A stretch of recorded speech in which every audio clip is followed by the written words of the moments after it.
یہ بات کرنے کی کوشش کروں گا کہ ہم جانتے بوجھتے ہوئے آخرت کے بارے میں کہ مرنا ہے، اللہ کے آگے جانا ہے، جواب دہی ہونی ہے، یہ سارا ہم جانتے بوجھتے ہوئے کیوں انجان بن جاتے ہیں؟ ہماری دنیا کے لیے دوڑ کیوں زیادہ ہے اور آخرت کے لیے کیوں کم ہے، جبکہ وائس ورثہ ہونا چاہیے، الٹ ہونا چاہیے۔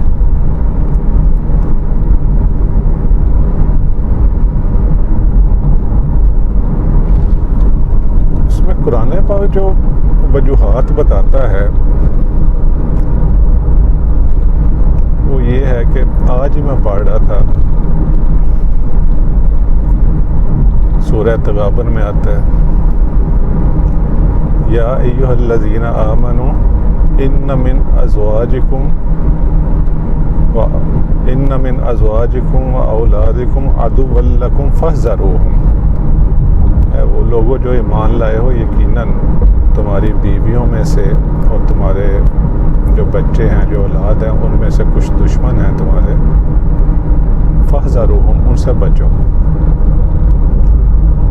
یہ کون سی بیویاں اور بچے ہیں جو اپنی بے جا خواہشات کے لیے ہمیں حرام میں منہ مارنے کے لیے مجبور کر دیتے ہیں، ان کی خواہشات پوری کرتے کرتے بے جا خواہشات، ناجائز کاموں پہ مجبور ہو جاتے ہیں، تو ان سے بچنا ہے۔ آگے چل کے فرمایا انما اموالکم و اولادکم فتنہ، یقیناً تمہارے جو مال ہیں اور تمہاری جو اولاد ہیں وہ فتنہ ہیں۔ فتنہ کا مطلب آزمائش، کوئی ایسی چیز جس سے پرکھا جائے کہ کون صحیح ہے کون غلط ہے، پرکھنا کسی کو، اس کو فتنہ بولتے ہیں۔ تو یہ دو چیزیں ایسی ہیں، مال اور اولاد، جن کے ذریعے سے اللہ تعالیٰ پرکھتا ہے کہ کون ان پہ لٹو ہو جاتا ہے اور کون جو ہے ان کے درمیان رہتے ہوئے بھی جائز طریقے سے ان کی حاجتیں بھی پوری کرتا ہے، اولاد کی، مال بھی بناتا ہے لیکن جائز طریقے سے، اور آخرت کو وہ مد نظر رکھتا ہے۔ اس سے متصل جو پچھلی صورت ہے سورہ منافقون، اس کے آخری رکوع میں فرمایا یا ایھا الذین آمنوا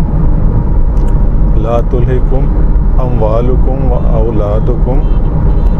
عن ذکر اللہ، اے ایمان والو، کہیں یہ تمہارا جو مال ہے اور تمہاری جو اولاد جو ہے، ہم نے پڑھ لیا فتنہ آزمائش ہے، تو کہیں اس آزمائش میں نہ پڑ جانا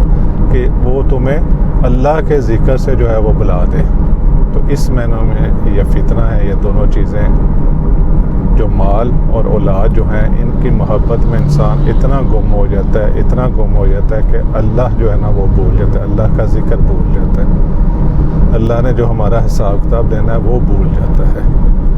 تو یہ ہے دو چیزیں جو ہے وہ مال، اولاد ورسس اللہ کا ذکر۔ ان میں سے دیکھیں ہمارا پلڑا کون سا بھاری ہے، کیا ہم مال اور اولاد کے لیے بس بھاگ دوڑ کر رہے ہیں، یا کہ یہ سب کچھ ہے لیکن اللہ کا ذکر بھی ساتھ ساتھ جاری ہے، آخرت بھی جو ہے وہ بھی ہمارے مد نظر ہے، اس کی تیاری ہے۔ کیونکہ دیکھیں موت کا کون ہفتہ 10 دن پہلے کون سوچ سکتا تھا سنے کے بارے میں کہ وہ ہمیں چھوڑ کے چلا جائے گا۔ اللہ تعالیٰ مغفرت کرے اس کی، اور جو اہل خانہ اللہ تعالیٰ ان کو صبر جمیل عطا کرے۔ تو بعض تو طبعی ہوتی ہیں، بعض ایسے ہوتی ہیں مطلب بندہ ٹھیک ٹھاک ہے اور اچانک اللہ کے پاس وہ چلا گیا۔ تو ہمیں یہ دنیا میں رہتے ہوئے، اپنی اہل خانہ میں رہتے ہوئے، مال کے لیے کوشش کرتے ہوئے جو ہے وہ اس ساری جو باغ دوڑ ہے اس کو کرنا ہے، لیکن جو ہے اللہ کو نہیں بھولنا، آخرت کو جو ہے وہ نہیں بھولنا۔ جس طرح وہ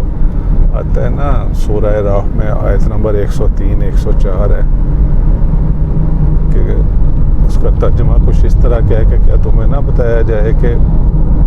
اعمال کے اعتبار سے سب سے خسارے میں رہنے والے لوگ کون ہیں؟ الذین ضل سعیہم فی الحیات الدنیا، کہ جو دنیا میں باغ دوڑ کرتے رہے، صحیح کرتے رہے، جد و جہد کرتے رہے، ہر انسان کا مقدر ہے اس نے باغ دوڑ کرنی ہے، پوری کوئی کیریئر بناتے رہے، سب کچھ کرتے رہے، باغ دوڑ، مال پانی سب کچھ، اور سوچتے رہے کہ ہماری جو باغ دوڑ اور یہ محنت مزدوری سب کچھ جو ہم کر رہے ہیں وہ بڑے پراپر طریقے سے جا رہی ہے. پہلے ایک فیکٹری تھی، اب 2 ہو گئی ہیں، یعنی اس پہ ہمارا بینک بیلنس بڑھ رہا ہے کہ ساری باغ دوڑ جو ہے وہ دنیا کے لیے، ساری سعی جد و جہد جو ہے وہ دنیا کے لیے، بیوی بچوں کے لیے، اپنے لیے، اور اوپر سے یہ سمجھتے رہے کہ ہم بڑے کامیاب جا رہے ہیں. ان ساری چیزوں کو جمع کر دیں، یہ جتنی 3-4 چیزیں میں نے آپ کو بتائی ہے، تو اس کا نام دنیا ہے بھائی.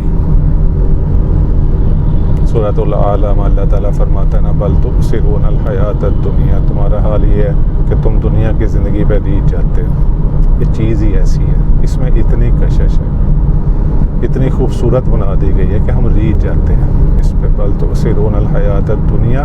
والآخرۃ خیر وابقیٰ، جبکہ آخرت کا معاملہ یہ ہے کہ اس میں خیر ہی خیر ہے اور اس میں بقا ہے ہمیشہ ہمیشہ کے لیے، اس میں کوئی موت نہیں، کوئی دکھ نہیں. تو ہمیں چاہیے کہ ہم آخرت کے لیے جو ہے وہ زیادہ سے زیادہ فکر کریں.